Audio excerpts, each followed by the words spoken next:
Have you ever imagined your perfect life crumbling in an instant?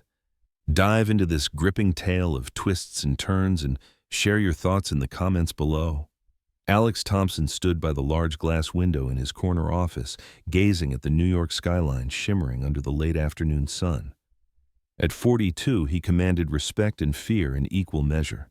His steel blue eyes had witnessed countless business deals where he crushed competitors without flinching. Alex Thompson didn't just win, he obliterated. "Sir, your wife called about dinner tonight," his secretary announced over the intercom. Alex's jaw tightened subtly. Sarah, his wife of 16 years, mother to their 14-year-old daughter, Emily. The woman who once looked at him with genuine admiration, now reduced to scheduling meals like business meetings. He'd built Thompson Tech from nothing after his father abandoned the family when Alex was 12. While other kids played video games, Alex studied, worked, and planned.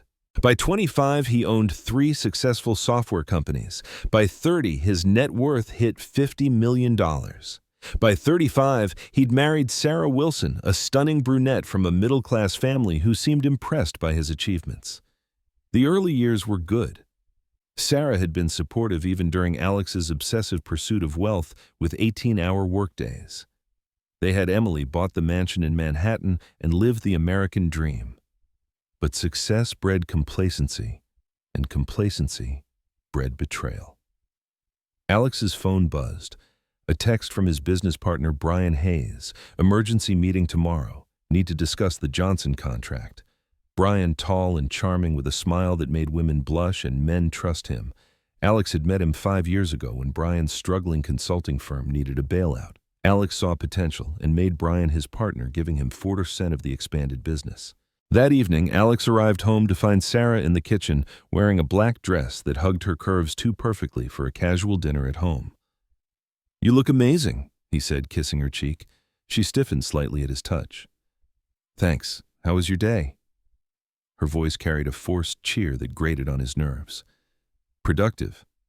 Brian mentioned an issue with Johnson. Familiar with that client?" Something flickered in her eyes. "No, why would I be? Just curious. You've been more interested in my business lately." Emily bounded into the kitchen, her blonde hair bouncing just like her mother's. "Dad, can I sleep over at Olivia Bennett's this weekend?" Olivia Bennett? Alex filed the name away instantly. "Her dad's a cop. She's new at school. Really nice." Alex studied his daughter's eager face. At 14, Emily was still innocent, still believed her parents loved each other, still thought the world was fair and kind. "We'll see," he said, ruffling her hair. During dinner, Alex watched Sarah closely. She checked her phone 3 times, hiding it each time. When she excused herself for the bathroom, she took her purse and phone. After Emily went to bed, Alex sat in his study with a glass of 20-year-old scotch in hand. He'd built an empire on the principle that information was power. He knew every competitor's financials, every rival's weaknesses, but he'd been blind in his own home. The next morning, Alex called his younger brother Ryan Thompson, a private investigator in Boston. They hadn't spoken in months, not since Ryan criticized Alex's work obsession over family. "I need you to look into something," Alex said bluntly. "Always straight to business with you," Ryan replied. "What is it?" "My wife," discreetly, "and Brian Hayes." A pause. "Alex, you sure you want to dig into this? Just do it." 3 days later, Ryan sat across from his brother in Alex's study, a thick envelope between them like a loaded gun. "You won't like this," Ryan said, his voice heavy with regret. Alex's face remained impassive as he opened it. Photos spilled out Sarah and Brian at a hotel kissing in Brian's car entering an unfamiliar apartment. Timestamps showed it had been going on for 8 months. "There's more," Ryan said quietly. "They're planning something. I tailed Brian to a meeting with a guy named Jack Reynolds. He's connected to people who forge identities and documents." Alex's fingers drummed on the desk, the only sign of raging fury inside. "Go on. I think they're planning to vanish together. Brian's been liquidating assets into cryptocurrency." And Sarah Ryan hesitated. "She's been photographing documents from your home office. Which ones? Insurance policies, business contracts, offshore accounts, everything valuable." Alex stood and went to his safe, pulling out files. He'd noticed them slightly moved, so subtle most wouldn't catch it. But Alex noticed everything.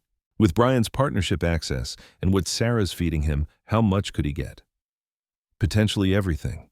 Your whole fortune. Alex's laugh was cold and empty. And my wife thinks she can betray me and walk away rich with my business partner. Alex, what are you thinking? I'm thinking, Alex said, pouring another drink, that they've made a fatal mistake. They see me as just a successful businessman they can manipulate and rob. Ryan shifted uncomfortably. You could divorce her. Cut Brian out of the business. No. Alex's voice sliced like a blade. They've declared war. And in war, the only acceptable outcome is total victory. Over the next week, Alex kept his routine while gathering intel. He installed hidden cameras at home, hired a tech expert to monitor Sarah's phone and computer, and had Brian followed 24/7. The picture was worse than imagined. Not only were they planning to rob him blind, but they'd recruited help.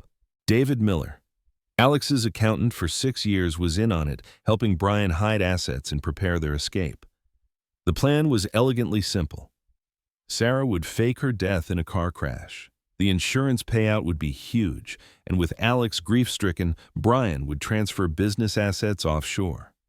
By the time anyone noticed, the three would be living comfortably in a non-extradition country. But they'd underestimated Alex Thompson. They saw a softened, successful businessman. They didn't see the 12-year-old boy who'd vowed no one would ever abandon or betray him again.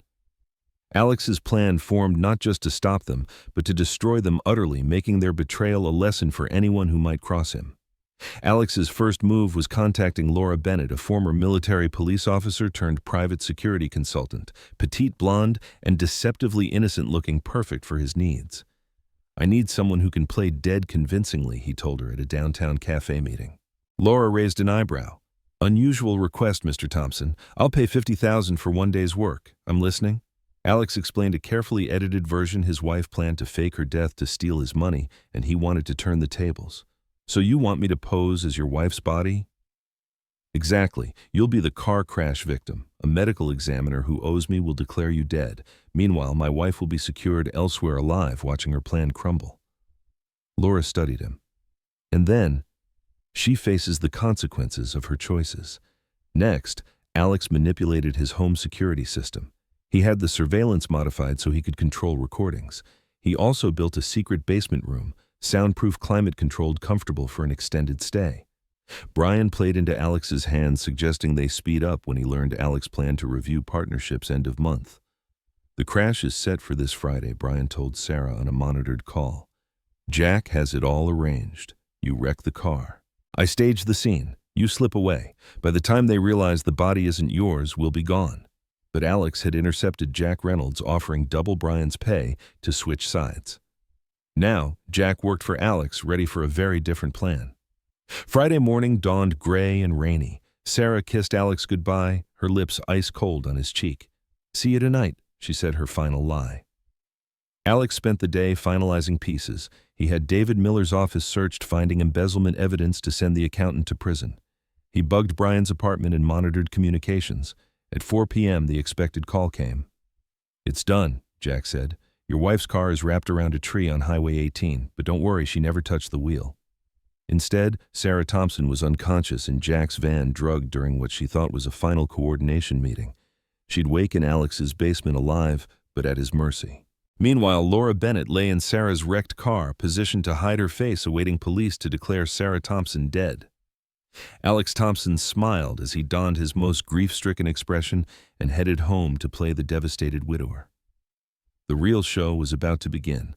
Alex was in the kitchen setting the table for their anniversary dinner when the knock came. He'd rehearsed this for weeks, perfecting his performance. Officer Bruce Jackson stood at the door, uniform crisp despite the rain. Behind him, a younger officer with sympathetic eyes waited by the patrol car. Mr. Thompson, I'm Officer Jackson from the Manhattan Police Department. Alex's face showed immediate concern. Is everything okay, officer? Sir, I'm afraid I have very difficult news. Your wife was in a fatal car accident an hour ago. Alex's crafted shock and disbelief could win an Oscar. His face paled. He gripped the doorframe, voice cracking perfectly. No, that's impossible. She's upstairs asleep. She had a headache and lay down. Officer Jackson glanced at his partner. Sir, I understand it's hard to process, but we found her vehicle wrapped around a tree on Highway 18, the medical examiner confirmed. No, Alex's voice hit the right note of desperate denial. She's here, upstairs in our bedroom. I'll show you. He led the officers through the house steps, urgent and desperate. The act was flawless, a man clinging to hope against the odds. Sarah, he called as they climbed the stairs. Sarah, wake up. Police are here with some mix-up about you in an accident. The master bedroom door was ajar. Alex pushed it open, letting officers see first. On the bed under covers was a feminine form, blonde hair fanned on the pillow, face turned away. See Alex's voice thick with relief and vindication. She's right here, just sleeping. But as they approached, Officer Jackson's hand instinctively went to his weapon. He'd seen enough crime scenes to sense something off. "Sir," he said, voice controlled. "Step away from her." The figure wasn't breathing, wasn't moving. Officer Jackson drew his gun, his partner following. "Sir, back up now." Alex's expression shifted from relief to confusion to dawning horror. Another perfect act. What's wrong? "What are you doing?" Jackson approached cautiously, gun trained on the still figure. When he checked for a pulse, he found cold, waxy skin. It was a mannequin lifelike, dressed in Sarah's clothes, wearing her jewelry with a blonde wig styled exactly like her hair. "Mr. Thompson," Jackson said, voice now official and cold, "I need you to raise your hands where I can see them and tell me where your wife really is." Alex's performance shifted again. Now the confused, grieving husband who didn't understand. "I don't get it. She was here when I went downstairs, sleeping right there. Sir, this is a mannequin. Where's your wife? I don't know. She was here. Someone took her." His voice rose in genuine seeming panic. In the basement 30 feet below, Sarah Thompson was waking in Alex's prepared room. Walls, soundproof door steel, no escape except through him. She'd awaken in a comfortable but inescapable prison with a monitor showing upstairs events, watching her husband deliver the performance of a lifetime while her lover and accomplices awaited news of her death. The trap was sprung, and now the real game could begin. Sarah's consciousness returned slowly, like swimming up from dark water. Her head throbbed, mouth dry, no memory of where she was. As vision cleared, she saw herself on a comfortable bed in an unfamiliar room. Walls painted soothing cream, carpeted floor, small bathroom through an open door, even a kitchenette with mini fridge. It looked like a luxury hotel suite except no windows, and the door was reinforced steel. A large TV on the wall flickered to life, showing her husband's face, but not the Alex she knew. This Alex looked haggard, desperate, pleading with officers. She was here. His voice through speakers. Someone must have taken her. Sarah's blood turned to ice, realizing what she watched. Live footage from their bedroom where a mannequin in her clothes lay motionless on their bed. A second angle showed Officer Jackson questioning Alex in the living room. "Mr. Thompson, your wife's car was in a fatal accident. The body was identified as Sarah Thompson, but now you claim she was kidnapped from your bedroom." "I know it sounds crazy," Alex said, voice breaking convincingly, "but I'm telling the truth. She was asleep upstairs when you arrived." Sarah's hands shook as the full scope hit her. The crash, fake death, Brian waiting for her escape. Nothing went as planned. Alex knew. Alex had known all along. The intercom crackled. "Hello, darling." Alex's voice calm and controlled. Nothing like the desperate man on screen. "I hope you're feeling better. You were out for a while." "Alex," she whispered, then louder. "Alex, what have you done?" "I've given you exactly what you wanted, Sarah. You wanted to disappear, leave your old life. Consider this your fresh start. Let me out. Afraid not. See to the world Sarah Thompson died in a car accident this afternoon. There's even a body to prove it. Well, close enough for initial investigation." On screen, she watched Brian's BMW pull into the driveway. He stepped out, face a mask of concern and grief, ready to play supportive partner, consoling his friend's loss. "Brian's here." Alex continued via intercom. "He's come to comfort me in my grief." Touching, isn't it? The man sleeping with my wife offering condolences. Sarah watched in horror as Brian hugged Alex at the door, both playing roles perfectly. Brian had no idea his lover was alive, watching from her underground prison. "You're insane," Sarah said. "I'm thorough," Alex corrected. "Did you really think you could steal 16 years of my life, clean me out, and walk away? Did you think I'd never find out about the offshore accounts, fake identities, insurance fraud?" Brian was now in the living room talking to police. "Alex, I can't believe this. If I can do anything he doesn't know, does he?" Alex's voice held dark amusement. Brian still thinks you're dead, still thinks his plan worked. He's probably wondering why he hasn't heard from you, but he'll assume you're being careful, waiting for things to cool. This is kidnapping murder. Will they police have a body? A crash, a grieving husband clearly uninvolved since he was home prepping dinner. Brian will alibi me. He spoke to me an hour before, can confirm I was cooking. Camera showed Ryan Thompson arriving. Alex's brother there for family support in tragedy. Sarah had always liked Ryan, thought him more reasonable than the brothers. Even Ryan's playing along, Alex said, as if reading her mind. He's quite the actor when motivated. Ryan's helping you. Ryan understands family loyalty, something you never learned. Over the next 2 hours, Sarah watched people parade in to offer condolences. Neighbors, business associates, even Emily's friends' parents. Everyone believed Sarah Thompson was dead, witnessing Alex's grief-stricken act. Emily was at Olivia Bennett's house, conveniently away, being told the devastating news by phone. Our daughter, Sarah said, "You're letting her think I'm dead." Our daughter will be fine, better than fine. She'll inherit what would have been yours plus insurance. She'll be wealthy and never know her mother was a cheating thief. Alex, please. The real question, Alex interrupted, is what happens to you now? You wanted a new identity, fresh start. I'm prepared to give it, but not the comfy retirement in Mexico you planned with Brian. On screen, Brian was saying goodbye, promising funeral help to be there for whatever Alex needed. Concern in his eyes, almost genuine. He's good, Alex said. I'll give him that. If I didn't know better, I'd almost believe he cared about you. As police and visitors left, Sarah watched Alex close the door and slump against it, dropping his grief mask for the first time. The smile spreading across his face was cold and predatory. He looked directly at the camera as if staring at her. Phase 1 complete, he said. Now, the real fun begins. 3 days after Sarah's death, Brian Hayes sat in his downtown New York office staring at his encrypted phone. No messages from Sarah, no confirmation she'd reached the safe house Jack Reynolds arranged. Nothing. Per the plan, she should have contacted him with their code by now. Her silence worried him. A knock interrupted. Alex stood in the doorway looking haggard and hollow-eyed, the picture of a grieving widower. Alex, Brian said, standing quickly. You shouldn't be here. You should rest at home. I can't sit in that house, Alex replied, voice a whisper. Everything reminds me of her. I need work to occupy my mind. Brian nodded sympathetically, mentally calculating advantages. A distracted, grieving Alex would be easier to manipulate. What Brian didn't know, Alex had monitored his communications for weeks. Every encrypted message call meeting with conspirators. Alex saw it all. In her underground prison, Sarah watched the interaction on her monitor, seeing Brian's fake concern for the husband of the woman he claimed to love. She'd been watching for 3 days, seeing how easily he slipped into supportive friend role. Quite the performance. Alex's voice through intercom. I'm almost impressed by his acting. Almost. He doesn't know where I am, Sarah said. He thinks I escaped. Yes, and that uncertainty is eating him. Watch his hands. See how he keeps checking his phone. He's desperate for word from you.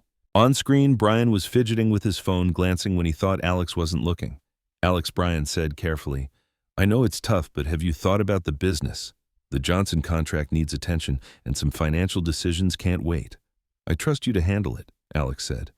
You've been such a good friend, Brian. I don't know what I'd do without you.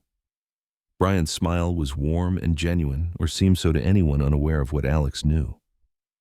We'll get through this together, Brian said. Sarah wouldn't want you giving up on what you've built. You're right, Alex agreed. She'd want me to keep fighting to build the empire we started together. That afternoon, Alex's next move began. David Miller, the accountant helping Brian embezzle, got an unexpected visit from federal agents investigating financial irregularities at several New York firms. Mr. Miller, agent Stephanie Hogan said, sitting across from David in his office. We've got info suggesting several business accounts were manipulated over the past 6 months. David's face paled. I don't know what you're talking about. Really, our forensic accountants found an interesting trail of transactions. Money moving between accounts, crypto purchases, offshore transfers, all tracing to companies you manage. Agent Hogan slid a folder across. That's just the start. We also have evidence you've been working with others to systematically drain assets from Thompson Tech. Impossible. David stammered. I'd never. The evidence says otherwise. You can cooperate and help us understand who's else involved or be the fall guy for the whole thing. Your choice.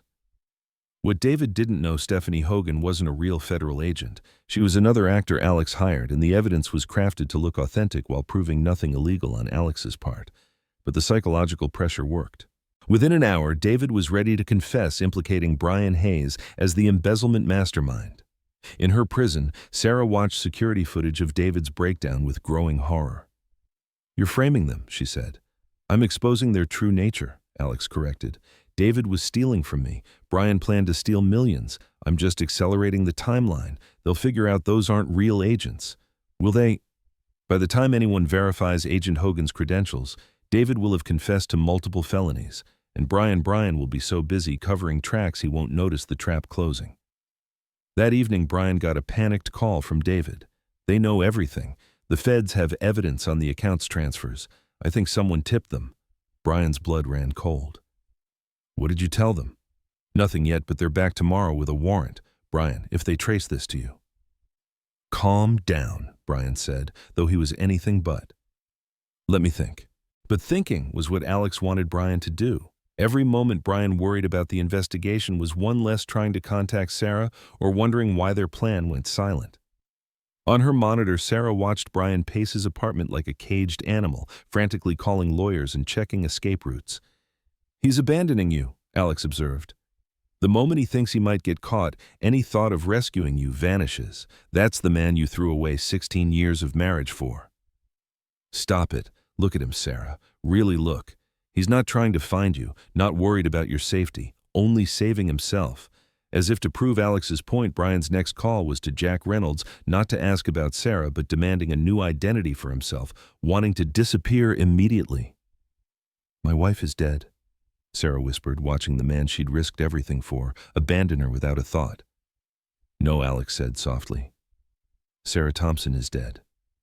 But you're something new. The question is, what do you want that something to be?" The trap was working perfectly.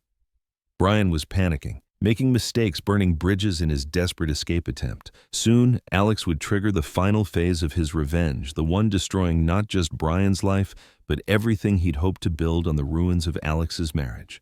1 week after Sarah's supposed death, Brian Hayes made his fatal error. Desperate to flee what he believed was a federal probe, he accessed hidden accounts with money stolen from Thompson Tech. Unaware, Alex monitored every digital move. The instant Brian started transferring funds to his Cayman Islands escape account, Alex struck. In her underground room, Sarah watched security monitors as police cars surrounded Brian's building. But these weren't Alex's hired actors. These were real New York Police Department officers with genuine warrants. "How?" she whispered. "Brian just moved $3 million in stolen funds across international borders." Alex's voice explained via intercom. "That's federal wire fraud, money laundering, and theft. I simply provided evidence to the right authorities." On screen, Officer Bruce Jackson, the same from Sarah's accident, led the team breaking down Brian's door. "Brian Hayes, you're under arrest for embezzlement, wire fraud, and conspiracy to commit theft," Jackson announced as Brian was cuffed in his pajamas. "This is crazy," Brian shouted. "I haven't done anything wrong." But the evidence was overwhelming. Alex had meticulously documented every illegal transaction, every stolen dollar, every fake document. Brian's greed provided the noose. "The beauty," Alex continued, "is that in trying to flee with stolen money, Brian proved he's guilty of everything I accuse him of. No jury will believe his innocence claims." Now, as Brian was dragged away in cuffs, Sarah noticed something chilling. Standing in the onlooker crowd was Ryan Thompson, Alex's brother, supposed to be providing family support. But Ryan wasn't watching Brian's arrest with surprise or concern. He watched with satisfaction, snapping photos on his phone. Ryan was in on this from the start, Sarah realized. "Ryan's been my eyes and ears for months," Alex confirmed. Every piece of evidence against Brian, every affair detail, Ryan gathered it all. Family loyalty, Sarah, something you never grasped. The next visitor to their house was Emily, Alex's 14-year-old daughter, returning from her extended stay at the Bennett home. Sarah watched via monitors as her daughter hugged Alex, both crying, Emily from grief, Alex from what appeared as relief at having her home. "Dad, I still can't believe Mom's really gone," Emily said, voice breaking. Alex held her tight. "I know, sweetheart, but we'll get through together. Your mom loved you more than anything. Watching this, Sarah broke down completely.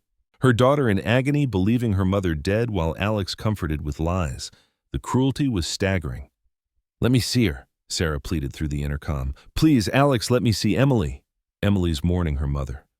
Alex replied coldly, "Sarah Thompson is dead. Remember, you chose that when you planned to fake your death and abandon her. I wasn't abandoning her. The plan was to bring her once things settled. The plan was to steal $50 million and disappear to a non-extradition country. Don't rewrite history now that you're caught." In the following days, Sarah was forced to watch her carefully built life continue without her. Emily returned to school treated with sympathy by all who knew her mom had died. Alex played the devoted single dad taking time off to care for his grieving daughter. Meanwhile, Brian's arrest made headlines. Local business partner arrested in massive embezzlement scheme, the New York Times read. The article detailed how Brian Hayes allegedly stole millions from Thompson Tech over months, using his partner position to access accounts. What it didn't mention, what only Alex knew, was that much of the stolen money was moved by Alex himself, creating a trail leading straight to Brian's accounts. "You're framing him," Sarah said during one of their daily talks. "I'm exposing him," Alex corrected. "Brian was stealing from me, maybe not millions, but he was embezzling. The crypto accounts were real, offshore transfers real. I simply enhanced the evidence." Enhanced? You manufactured it. I documented his crimes. The fact I moved some of my own money to strengthen the case doesn't change Brian being a thief and traitor. What about David? David's cooperating fully with authorities. He's given detailed testimony on Brian's scheme for a reduced sentence, 5 years minimum security instead of 20 federal. He's quite grateful. Sarah realized with growing horror that Alex had orchestrated everything with surgical precision. Brian would rot in prison for decades. David would serve a manageable term for cooperating. And Alex emerged as the victim, the betrayed friend who'd lost wife and partner to their scheme. "And me?" she asked. "What's my role in this masterpiece?" "You, dear, are the tragic victim whose death exposed their crimes. If you hadn't died in that crash, Brian might have stolen everything. Your death saved the company, protected Emily's inheritance, revealed the truth about those I trusted. I'm not dead. Sarah Thompson is. Her body was buried yesterday in a beautiful ceremony. Emily tossed a rose on the casket, and I gave a eulogy about loving my wife despite her flaws." Sarah stared at the monitor in shock. She'd missed her own funeral, watching instead as Alex and Emily stood over an empty casket while friends and family paid respects to a woman sitting in a basement room 20 meters away. "You're completely insane," she whispered. "I'm completely thorough," Alex replied. "And now the final act. Brian will spend 30 years in prison. David serves his 5 and vanishes into witness protection. Emily inherits everything, never knowing her mom was a criminal. And you? What about me, you choose? I can make Sarah Thompson's death permanent, a tragic accident, ending a beautiful marriage, or you live as someone entirely new. New identity, new life, everything. But if you choose life, you do so, knowing returning to your old one means destroying Emily's future and revealing her beloved mom was a thief who faked her death. The choice's weight crushed Sarah like a physical force. She could expose Alex's elaborate revenge and return to her daughter, but only by shattering Emily's image of her mother and possibly implicating herself in Brian's crimes. Or disappear forever, letting Emily believe her mom died, loving her, preserving her daughter's inheritance and innocence. Choose carefully, Alex said, because this is your only choice. 2 weeks after her supposed death, Sarah Thompson decided. She requested a face-to-face with Alex, their first in the same room since her imprisonment. Alex entered the underground room carrying a chair, placing it carefully opposite where she sat on the bed. He looked different, leaner, harder, as if the past month stripped any softness. "You look terrible," he observed clinically. 2 weeks in a basement prison will do that, Sarah replied. Despite everything she couldn't help noticing, Alex looked better than in years. Revenge suited him. "Have you decided? I want to know something first. Why this elaborate scheme? Why not divorce me, prosecute Brian, move on?" Alex leaned back, studying her like a business problem. "Because divorce would have given you half of what I built. Prosecuting Brian would have made him a martyr to your affair. Moving on would have meant accepting you won. So this is about winning. This is about justice. You and Brian thought you could ruin my life and walk away rich. Instead, Brian's in federal prison, David's in witness protection, and you're in a basement choosing between death and exile. What about Emily? Don't you care what this does to her? For the first time, something flickered in Alex's eyes. Not regret, but controlled pain. Emily's better off believing her mom died than knowing she was a criminal. She'll inherit everything now raised by a father who truly loves her. Never learning the woman who bore her was willing to abandon her for money. I wasn't abandoning her. The plan was to steal $50 million and flee to a non-extradition country. Don't insult my intelligence claiming you'd send for Emily later. Sarah fell silent because deep down she knew he was right. The plan had always been escaping with Brian. Emily was an afterthought to handle later. I've decided, she said finally. I choose exile, but with conditions. Alex raised an eyebrow. You're hardly in a position to negotiate. You want me gone permanently. I can give you that, but I want regular updates on Emily, photos, school reports, confirmation she's happy and healthy. I want to know my daughter's thriving even if I can't be there. Agreed. Anything else I want to know, she'll never learn the truth about me. Promise whatever story you tell her about my death is something she can live with, something that won't destroy her memory of me. Alex nodded slowly. She believes you died instantly in the accident, that you didn't suffer. She believes you loved her more than anything, and your last words were about how proud you were of her. Tears streamed down Sarah's face. Thank you. Don't thank me yet. Your new identity comes with strict rules. You'll live in a small Idaho town as Rebecca Larson. You'll work as a bookkeeper for a family business. You'll have a modest apartment and used car. You'll never contact anyone from your old life. Never research Emily or me. Never try returning to New York. And if I break the rules, evidence will surface proving Sarah Thompson didn't die in an accident. She faked it as part of Brian Hayes' embezzlement scheme. Emily will learn her mom was a criminal who abandoned her. Insurance money reclaimed. Emily's inheritance frozen pending proceedings, and you'll spend your remaining life in federal prison. The trap's brutality was perfect. Alex ensured any attempt by Sarah to reclaim her life would destroy the daughter she aimed to protect. You've thought of everything, haven't you? I always do. 3 days later, Sarah sat in the passenger seat of Ryan Thompson's pickup driving through Idaho countryside toward her new life. Ryan was silent most of the journey, but as they neared, he spoke. You know he still loves you, Ryan said quietly. Funny way of showing it. Alex doesn't forgive, never has, not since our dad left, but he doesn't hate without reason. What you did to him? To Emily, it broke something in him that can't be fixed. I made a mistake. People make mistakes. Ryan glanced via rear view. Mistakes are forgetting anniversaries or leaving milk out. What you did was calculated betrayal over months. There's a difference. They drove silently until reaching Rebecca Larson's new home, a small apartment above a bookstore in a remote town barely on maps. This is it, Ryan said, handing keys in an envelope. Your new ID, social security card, driver's license, and startup cash. Job waiting at the hardware store. They think you're a widow from Texas seeking a fresh start. Will I see you again? No, to the world. Ryan Thompson helped bury his sister-in-law 2 weeks ago. Rebecca Larson has no ties to anyone named Thompson. As Ryan drove away, leaving her on a dusty street in the middle of nowhere, Sarah realized Alex's revenge was complete. She was alive, but Sarah Thompson was truly dead, buried in a New York cemetery while her daughter mourned and husband moved on. But she was alive, and that was more than Brian could say from his federal cell. 6 months later, Alex Thompson stood in his New York office overlooking a city no longer holding painful memories. Brian Hayes had been sentenced to 35 years in federal prison. David Miller completed his cooperation deal and vanished into witness protection.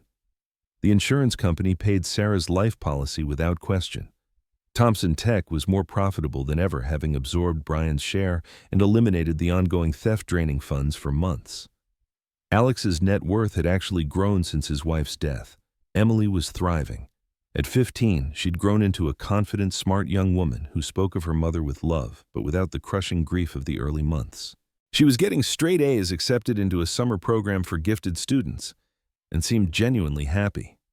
"Dad ready for dinner?" Emily asked, poking her head in. "Almost done," Alex replied, closing the file he was reviewing. "Good. I'm making that pasta dish Mom taught me." She paused, the casual reference to her mother still sometimes bringing a flicker of sadness. "She'd be proud of how you cook it," Alex said gently. Emily smiled. "I think so too." As they walked to the kitchen together, Alex reflected on how fully his life had been rebuilt. He'd erased every trace of betrayal, secured his daughter's future, and ensured those who'd tried to destroy him were neutralized forever. In Idaho, Rebecca Larson finished her shift at Rocky Mountain Hardware and walked 3 blocks to her small apartment. She'd lost 20 pounds. Her hair was shorter and darker now, dressed in simple clothes that would have horrified the fashion-conscious Sarah Thompson. But she was surviving. The work honest, the town quiet. And monthly she received an unmarked envelope with photos of Emily at school home with friends, watching her daughter grow through carefully cropped images revealing nothing of Alex's life. Emily looked happy. That was all that mattered. Rebecca had once tried researching New York news online. Within hours her internet was cut and a suited man appeared at her door with a reminder of her agreement terms. She never tried again. Some evenings, she'd sit on her apartment's small balcony wondering if she could have made different choices, if she could have been content with the life she had instead of risking it all for something more exciting. But those thoughts led nowhere useful. Sarah Thompson had made her choices. Rebecca Larson lived with the consequences. Meanwhile, in New York, Alex began dating again carefully, selectively, with women who understood his daughter came first, and he wasn't interested in casual flings. He'd learned to trust his instincts about people, to spot warning signs he'd missed with Sarah. "You know," Ryan said during one monthly dinner, "you could have just divorced her. Simpler." "Simpler isn't always better," Alex replied. "This way Emily keeps her inheritance, innocence, and memories. Brian and David face real consequences for their crimes, and I never worry about them returning to harm my family." "And you're okay with her still alive out there?" Alex considered. "She's not alive. Sarah Thompson is dead. There's a woman in Idaho who resembles her. But Sarah Thompson died in that crash, just as everyone believes. That's a very clinical view. I'm a clinical person. It served me well." As months turned to years, Alex Thompson's tragic loss became just another piece of New York business folklore. The successful entrepreneur who'd lost his wife in a car accident uncovered his partner's betrayal, but emerged stronger, raising his daughter alone. Emily graduated high school as valedictorian and was accepted to Stanford on full scholarship. She chose to study business, wanting to eventually join her father's company. "I want to build on what you and Mom started," she told Alex at her graduation party. "She'd be incredibly proud." Alex said, and meant it. In Idaho, Rebecca Larson read about Emily's graduation in the clipping that came with her monthly photos. She cried for hours, tears of pride, grief, and acceptance mingled. Her daughter was successful, happy, loved. It had to be enough. Alex's revenge was complete, not because he destroyed his enemies, but because he'd built something better from the wreckage they'd tried to create. Emily would inherit an empire, never knowing her mother had tried to steal it. Brian would spend his prime years in prison, never knowing the woman he loved was alive. And Sarah would spend her life watching from afar as the family she'd abandoned thrived without her. It was Alex reflected perfect justice, not mercy, not forgiveness, but perfect, inescapable justice. And for a man who'd learned at 12 that the world was cruel and unforgiving, perfect justice was the only victory that mattered. 5 years after Sarah Thompson's death, Alex stood at his daughter's college graduation watching Emily accept her business degree with honors. She was beautiful, brilliant, and utterly innocent of the darkness that once threatened their family. In the audience, he noticed a woman with short, dark hair watching from the back row wearing sunglasses and a baseball cap. For a moment, their eyes met across the crowded auditorium. Rebecca Larson had broken the rules one last time, traveling cross-country to see her daughter's triumph in person. It was a risk that could destroy everything, but she needed to witness Emily's success with her own eyes. Alex could have had her arrested, could have exposed it all and shattered Emily's image of her mother forever. Instead, he simply nodded once, an acknowledgement that this moment belonged to both of them, despite everything between. Then Emily crossed the stage accepting her diploma, and the moment passed. When Alex looked back, the woman in the cap was gone. That evening, as Emily celebrated with friends, Alex received a single text from an unknown number. "Thank you." He deleted it immediately and never heard from Rebecca Larson again. Alex Thompson had won completely, but he'd also learned that even perfect revenge could hold moments of imperfect mercy. It was perhaps the only lesson Sarah had left to teach him. The war was over, the victory total. And somewhere in Idaho, the woman who'd once been his wife was learning to live with betraying the one man who never forgave and never forgot. But their daughter would never know. Emily Thompson would inherit everything, believing her parents had loved each other, and her mother died believing in her potential. In the end, that was the only victory that truly mattered. This story reminds us that loyalty and trust are the foundations of any relationship, especially in marriage and business core values of the American dream. Betrayal doesn't just destroy individuals, it leads to irreversible consequences, teaching us to cherish what we have and think twice before chasing selfish ambitions. Justice can be harsh, but it ensures balance, and sometimes a small act of mercy can bring true peace. Live authentically to avoid the traps we dig ourselves.